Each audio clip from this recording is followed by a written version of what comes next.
It is interesting and, of course, slightly depressing on a Sunday morning to wake up and read the news that there is an increase in cases of diphtheria and that a centre for this seems to be the Manston Holding Centre, where refugees were being detained for an inordinate amount of time in overcrowded conditions. And diphtheria is a disease which thrives on overcrowding, on used bedding, on sharing cups and plates and so on, and on the simple transmission through coughs and sneezes. Now, what the depressing bit, if that's not depressing enough, is the Home Office response that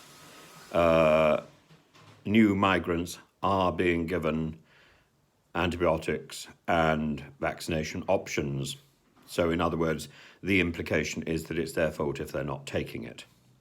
Now, in this country, in the UK, most of us have been given vaccinations against diphtheria when we were little. In the rest of Europe and beyond Europe, that's not always the case. So diphtheria can be a disease which other people can carry, and other people can be infected by it if they've not had that vaccine, and it can, in certain cases, be fatal. But the issue here is about English, and is about the tense that's being used. So this is a diversionary bit of language. Migrants are offered the antibiotics and the vaccine, not were. So we know that when people were being detained in the Manston Centre, there was a crisis, and people were claiming that they were ill, and they were offered an aspirin or a paracetamol. No more. That was the extent of the medical advice. And in fact, people complained about that limited medical support and advice. So to now be told, in this evasive, tense, meddling way, that people are offered an antibiotics or vaccines, this is shameful of our country, that we're trying to wriggle around responsibility by using a different tense and hope that that does the trick. It isn't effective as a form of deception.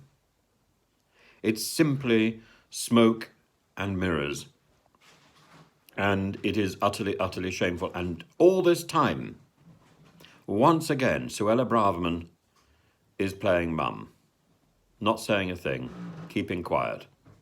What a despicable example to others. Despicable.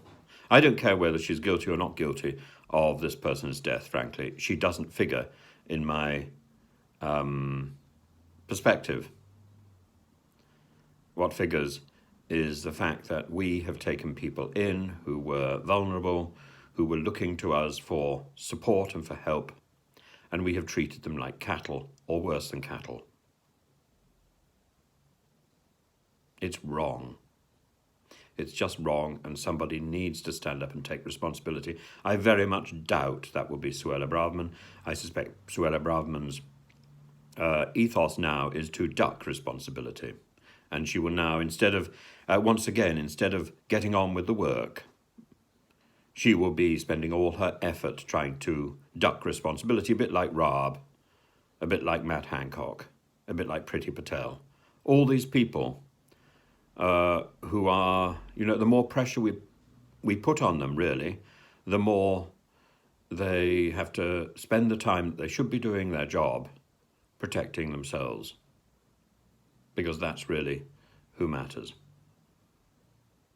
It's shameful. We enter political life to do service to our country. These people seem to only do service to themselves. Self-serving, self-satisfied.